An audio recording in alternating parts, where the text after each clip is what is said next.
Hello everyone, कैसे हैं आप लोग। चलिए आगे बढ़ेंगे। लास्ट सेशन में मैंने आपको chapter question number 5 and 6 homework दिया था। आपने अटेम्प्ट किया होगा। अगले सेशन में हम उसको डिस्कस करेंगे। अभी हम आगे बढ़ेंगे क्वेश्चन नंबर 7 पे। ठीक है, फटाफट देखो क्वेश्चन नंबर 7 क्या है। अभी तक हम लोग स्टडी मैट पे ही। तो प्रीवियस ईयर क्वेश्चन में जाएंगे तो मैं आपको बता दूंगा। स्टडी मैट के इलस्ट्रेशंस को वी आर डन विद। अब हम प्रैक्टिस प्रॉब्लम में एंटर कर रहे हैं। ये क्वेश्चन क्या कह रहा है, the total cell all credit, ठीक है, ऑफ फॉर्म आर 6,40,000। तो ये इसका क्रेडिट सेल है, ये इसका टोटल सेल है 6,40,000 का। It has a gross profit margin of 15%। तो जीपी अपन सेल्स क्या है, 15% है। ग्रॉस प्रॉफिट मार्जिन अगर 15% है and we have the sale, the total sale available with us, इसका मतलब क्या मिल गया मेरे को, ग्रॉस प्रॉफिट मिल गया। And a current ratio of 2.5, current ratio मेरे पास 2.5 का है। The firm current liabilities are 96,000। देखो करंट रेशियो है मेरे पास 2.5 का, तो current assets upon current liability is equal to 2.5 and current liabilities है 96,000 का, तो मेरे को करंट असेट मिल गया है ना, यहाँ से करंट असेट मिल रहा है। इन्वेंट्रीज 48,000 एंड कैश हमारे पास 16,000 है। so, इन्वेंट्रीज है हमारे पास, कैश है हमारे पास, है ना, एंड टोटल करंट असेट हमने अभी देखा। देखते हैं पहले, determine the average inventory to be carried by the firm if an inventory turnover of 5 times is expected. 360 days लेना है हमारे को साल में। एंड एवरेज कलेक्शन पीरियड हमें कैलकुलेट करना है। इफ द ओपनिंग बैलेंस और debtor is intended to be rupees 80,000, opening balance को 80,000 पे रख के we have to calculate the average collection period. ये दो चीजें हैं आपको फाइंड आउट करनी है। सबसे पहले आपके पास एवरेज इन्वेंट्री या इन्वेंट्री टर्नओवर रेशियो हमारे को क्या रखना है, 5 टाइम्स रखना है, राइट। ओके, तो क्या प्रोसेस होना चाहिए जरा सोचो। हमने क्या कहा कि सर सबसे पहले तो we will be able to calculate the gross profit. अगर हमने ग्रॉस प्रॉफिट निकाला तो यहां से हमारे को क्या मिल जाएगा, ग्रॉस प्रॉफिट मिल जाएगा। तो सबसे पहले हमने क्या किया, सबसे पहले हमने कैलकुलेट कर लिया ग्रॉस प्रॉफिट। ठीक है, ग्रॉस प्रॉफिट मिल गया हमें। ओके, अब ये जो मेरा ग्रॉस प्रॉफिट है, अगर मेरा ग्रॉस प्रॉफिट मिल गया मुझे, तो मैं क्या कर सकता हूं। देखो हमें हमसे एवरेज इन्वेंट्री कैलकुलेट करने को बोल रहा है। तो हम जानते हैं कि इधर जब हम इन्वेंट्री टर्नओवर रेशियो पे जाएंगे, इन्वेंट्री टर्नओवर रेशियो पे जाएंगे, इस पे 5 टाइम्स जो है, ये मेरा होगा COGS अपन एवरेज इन्वेंट्री, है ना। तो मेरे को कैलकुलेट क्या करना है, एवरेज इन्वेंट्री कैलकुलेट करना है। बट हमारे पास COGS तो नहीं है। लेकिन देखो क्या मिला है हमें, यहाँ से मेरे पास ग्रॉस प्रॉफिट आ गया और सेल्स हमारे को गिवन है। तो sales minus gross profit is equal to COGS। पहले भी देखा था हमने इसको। और जैसे ही मेरे पास COGS आ गया तो I can calculate the average inventory, है ना। तो पहला प्रॉब्लम सॉल्व। यस, पहले से शुरू करते हैं, पहले को सॉल्व करते हैं फिर दूसरे को देखेंगे। चलेंगे question number 7। Question number 7 solution. देखो क्या है हमारे पास। तो यहां हमारे पास है जो सेल्स है, all sale is credit sale, वो है 640 का, सॉरी हाँ 640 का। एंड ग्रॉस प्रॉफिट मार्जिन है 15%। 6,40,000 का हमारा टोटल सेल है। जीपी मार्जिन जो है दैट इज 15%, यानी कि GP upon sales is equal to 15% multiplied to 100 is equal to 15%। तो अपन इसको ऐसे कर देते हैं, GP upon 6,40,000 is equal to 15/100। Simplify कर लिया हमने, ठीक है। तो जीपी कितना हो गया, यहां से देखो, GP is equal to 6,40,000 multiplied to 15 divided by 100। ये हो जाता है हमारा 640 मल्टीप्लाइड टू 15, 96,000। तो दिस विल बी आर 96,000। तो ये मेरा ग्रॉस प्रॉफिट है। ओके, हमारे को सबसे पहले क्या डिटरमिन करना है, डिटर्मिनेशन ऑफ एवरेज इन्वेंट्री। इसको हमने वर्किंग कर दिया। अच्छा क्या है मेरा एवरेज इन्वेंट्री के लिए हम क्या यूज करेंगे, इन्वेंट्री टर्नओवर। इन्वेंट्री टर्नओवर हमारा कितना है, 5 है, यानी कि COGS upon average inventory is equal to 5। अब हम जानते हैं कि अपन करेंगे क्या यहाँ, तो COGS को क्या लिख देंगे, sales minus gross profit divided average inventory is equal to 5। Sales कितना है मेरा, 6,40,000 का मेरा सेल है, 96,000 का मेरा GP है, divided by average inventory is equal to 5। अब 6,40,000 का मेरा सेल है एंड 96,000 का मेरा GP है, तो ये हो जाता है 5,44,000 divided by 5 is equal to average inventory. कोई डिबेट नहीं है, तो मेरा एवरेज इन्वेंट्री कितना हो गया, so average inventory is equal to divided by 5, यह आ जाता है 10,88,00,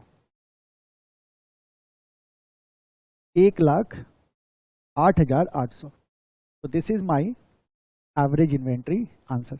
ये हो गया मेरा पहला का आंसर। ए कर दे इसको, इसको ए कर देते, क्वेश्चन में नहीं था, क्वेश्चन में इसको ए कर दो, इसको बी कर दो। तो पहला पार्ट खत्म, एवरेज इन्वेंट्री मेरा निकल गया। सेकेंड पार्ट में कह रहा है कि एवरेज कलेक्शन पीरियड निकालो। एवरेज कलेक्शन पीरियड का क्या फॉर्मूला होता है, याद करो। एवरेज कलेक्शन पीरियड मतलब रिसीवेबल की बात कर रहे हैं, तो हमने कहा सर जो मेरा टोटल क्रेडिट सेल है, पहले तो ऊपर हम एवरेज रिसीवेबल ले लेते हैं और नीचे कौन सा सेल लेते हैं, क्रेडिट सेल, क्योंकि क्रेडिट सेल से ही रिसीवेबल क्रिएट होगा। तो हमने नीचे क्रेडिट सेल ले लिया, तो average receivable upon credit sale. Question क्या कह रहा है कि all sale is credit sale, यानी कि क्रेडिट सेल का भी वैल्यू मेरा 6,40,000 का होगा और average receivable.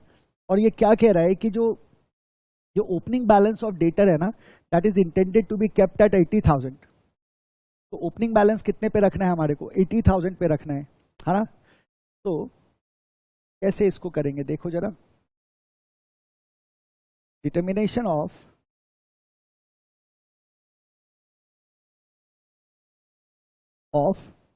Average collection period, यही है क्वेश्चन। एवरेज कलेक्शन पीरियड हमें क्या करना है, डिटरमिन करना है, ठीक है। तो हमें क्या करना होगा, सबसे पहले बताओ। हम कहते हैं सर देखो, जब हम फॉर्मूला लेके आते हैं, तो जो मेरा एवरेज कलेक्शन पीरियड का फॉर्मूला है, that will be equal to average receivable divided by credit sale, और 360 डेज बोला है इन्होंने, तो मल्टीप्लाइड टू 360 डेज। अब प्रॉब्लम क्या है मेरे पास कि मेरे को क्या दे रखा है इन्होंने, ओपनिंग बैलेंस दे रखा है डेटर का 80,000, क्लोजिंग बैलेंस हमारे पास नहीं है। तो we will have to do some working here. हमें क्या करना होगा, वर्किंग ले लेते हैं। Closing balance and receivable we have to calculate.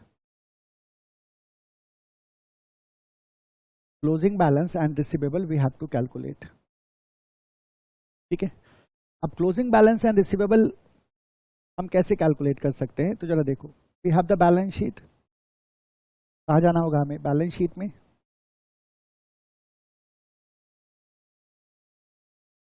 Liability side का हमें काम नहीं है, तो सबसे पहले क्या आ गया मेरे पास, फिक्स एसेट्स।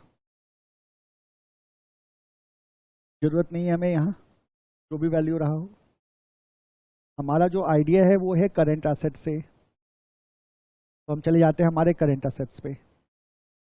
करंट एसेट्स में हमारे पास क्या क्या है, तो हमने कहा सर वी हैव इन्वेंट्रीज। सबसे पहले तो हमारे पास क्या आ गया, इन्वेंट्रीज आ गया, और हमारे पास आ गया कैश, ठीक है। तो we have the inventories and we have the cash. अब जरा गौर करो, आपने इन्वेंट्री कितना कैलकुलेट किया है, 1,08,800, है ना। ये आपका क्या है, एवरेज इन्वेंट्री है। एवरेज इन्वेंट्री कितना है, 1,08,800 है आपके पास, ठीक है।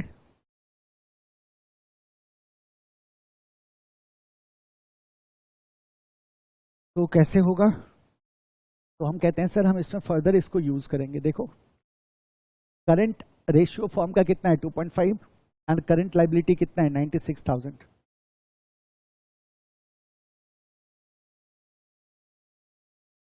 देखना करंट रेशियो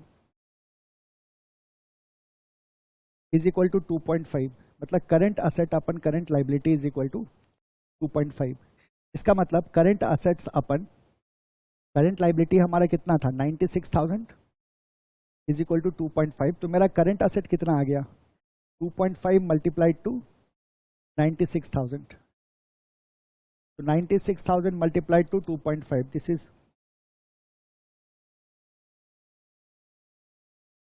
2,40,000। तो 2,40,000 का मेरा टोटल क्या है, मेरा टोटल करंट असेट है। जो मेरा करंट असेट है 2,40,000 का टोटल करंट असेट है, यानी कि मेरे पास इन्वेंट्रीज हैं, मेरे पास कैश हैं, मेरे पास उसके बाद आ जाएगा receivable and the total is going to be 2,40,000। Total is going to be 2,40,000। ठीक है। अब क्वेश्चन में हमारे पास गिवन है, इन्वेंट्री भी गिवन है और कैश भी गिवन है। देखते हैं क्या क्या वैल्यू है मेरे पास। देखो इन्वेंट्रीज है 48,000 का, इन्वेंट्री है 48,000 का और कैश है 16,000 का। सो 48,000 एंड 16,000 ये मेरा क्या है गिवन है। इसको हम लेके चले जाते हैं हमारे बैलेंस शीट में। तो इन्वेंट्रीज है 48,000 का, कैश है 16,000 का एंड टोटल है 2,40,000। तो what will be the receivable here. तो मेरा रिसीवेबल क्या हो जाएगा, आप क्या बोलोगे।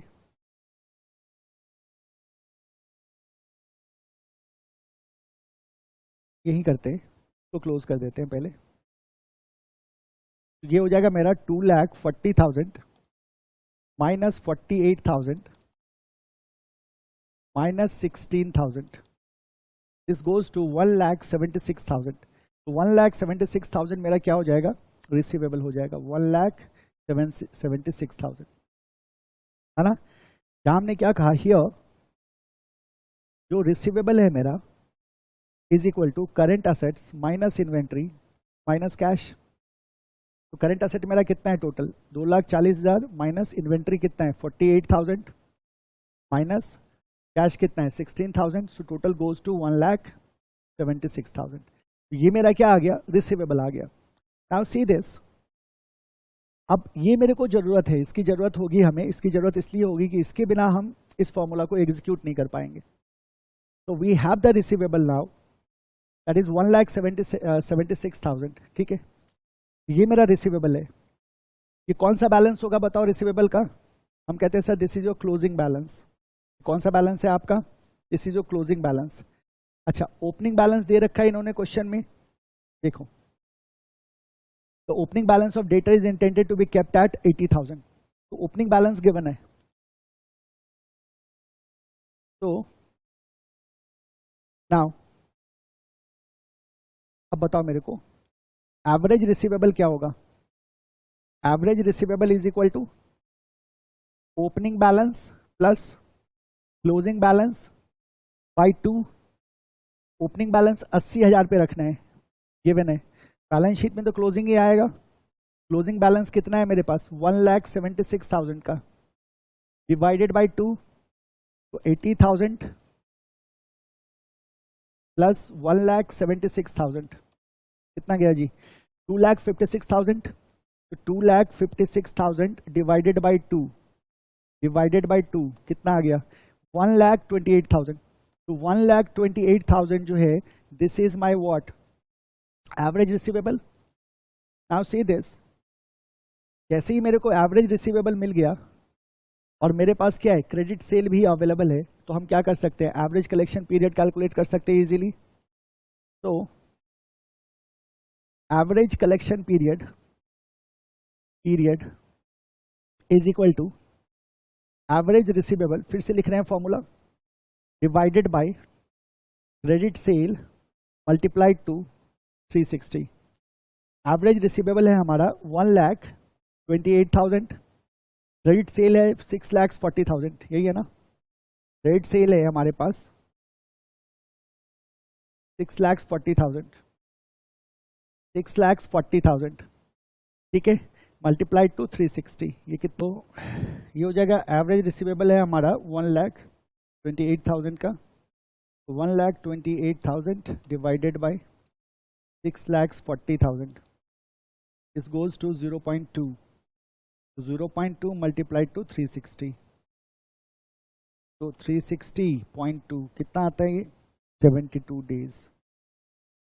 तो ये मेरा एवरेज कलेक्शन पीरियड कितना आ गया 72 डेज का आ गया, ठीक है, क्रॉस चेक करो।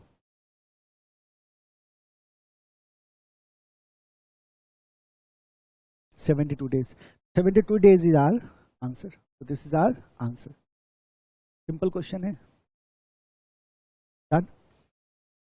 ये था क्वेश्चन नंबर 7। चलते हैं क्वेश्चन नंबर 8। अब 8 को देखो, 8 क्या कह रहे हैं, the capital structure of Beta Limited is as follows, equity share है 10 रुपये ईच, 8 लाख का, 9% प्रेफरेंस शेयर कैपिटल आपके पास 10 रुपीज ईच, 3 लाख का, तो total capital is 11 lakh. Additional information में आपका प्रॉफिट दिया है आफ्टर टैक्स 35% पे 2,70,000, डेप्रिसिएशन है 60,000 का, equity dividend paid is 20% and market price of the equity share is 40. Now they are asking for the dividend yield on the equity share, cover for the preference and equity dividend, earning per share and price earning ratio, PE ratio आपसे पूछा जा रहा है। तो अब सबसे पहला सवाल तो हमारे सामने ये आता है कि 1 by 1 जरा सोचो, they are asking us to calculate the dividend yield।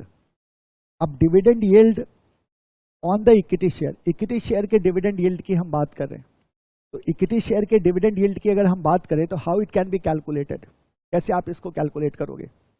आप बोलोगे सर जो डिविडेंड यील्ड होता है मेरा इक्विटी शेयर का वो होता है डीपीएस, मतलब डिविडेंड पर शेयर, वो हम मार्केट पर शेयर से डिवाइड कर देते हैं, ये मेरा डिविडेंड यील्ड होता है।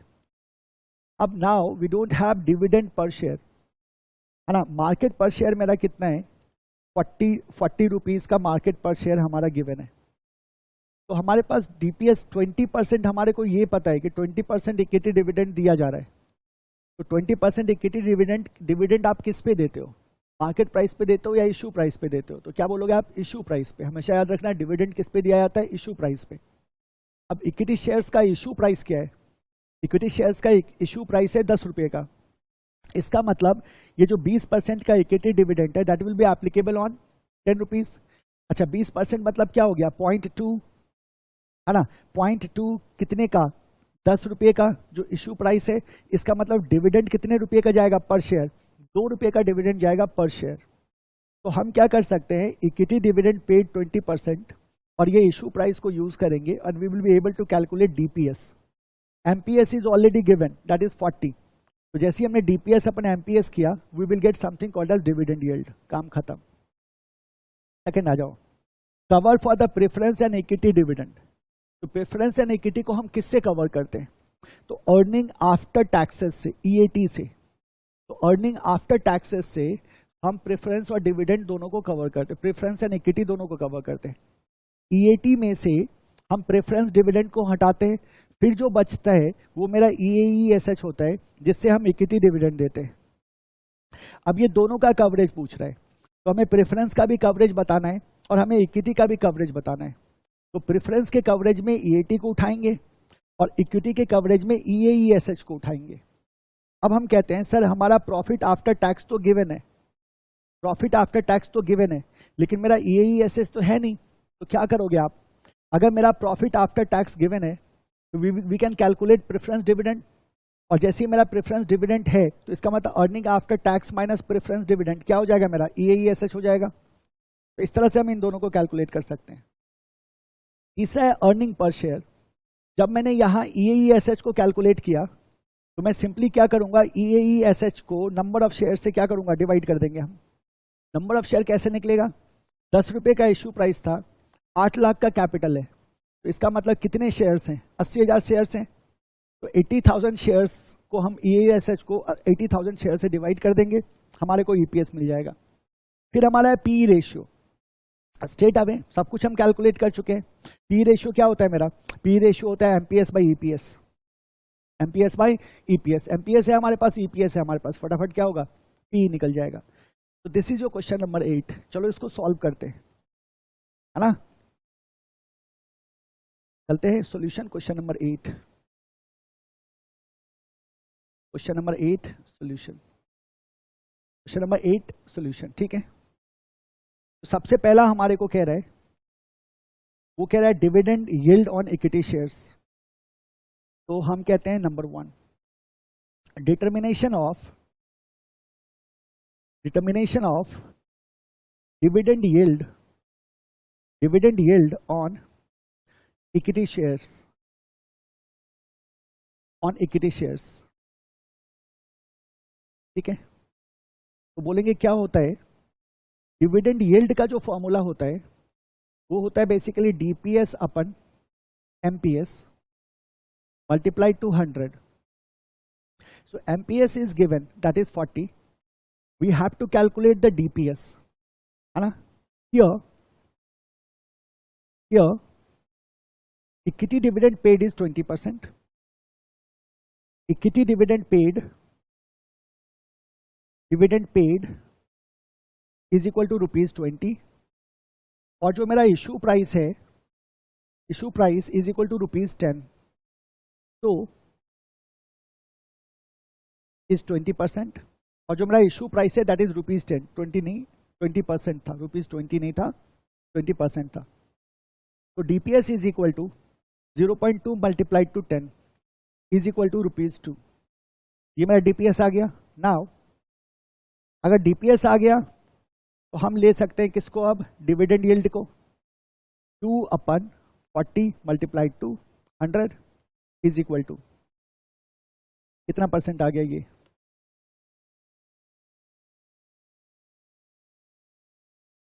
5 है ना, सीधा ये 5%। तो 5% इज आवर आंसर।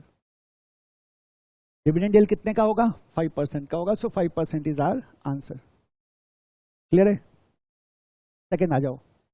इसके बाद क्या कहना है? Cover for preference and equity shareholders, B होगा ना? हाँ, B. Determination of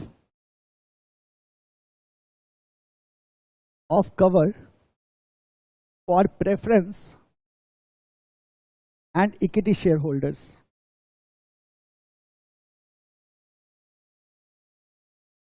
preference and equity shareholders, ठीक है।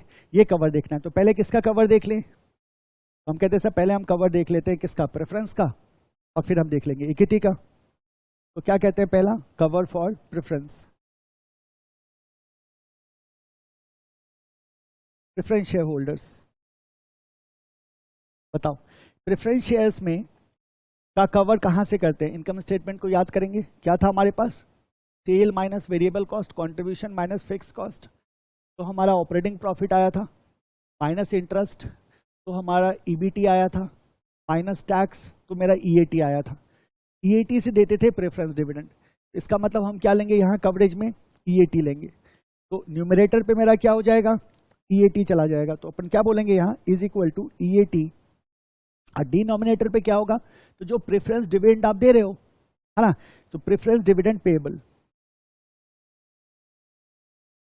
पीडी लिख देते हैं शॉर्ट में ना, पीडी पेएबल। क्या लिख दिया? Preference dividend payable. जो हम प्रेफरेंस शेयर होल्डर को डिविडेंड पे कर रहे हैं वो मेरा पीडी पेएबल हो गया। अब देखो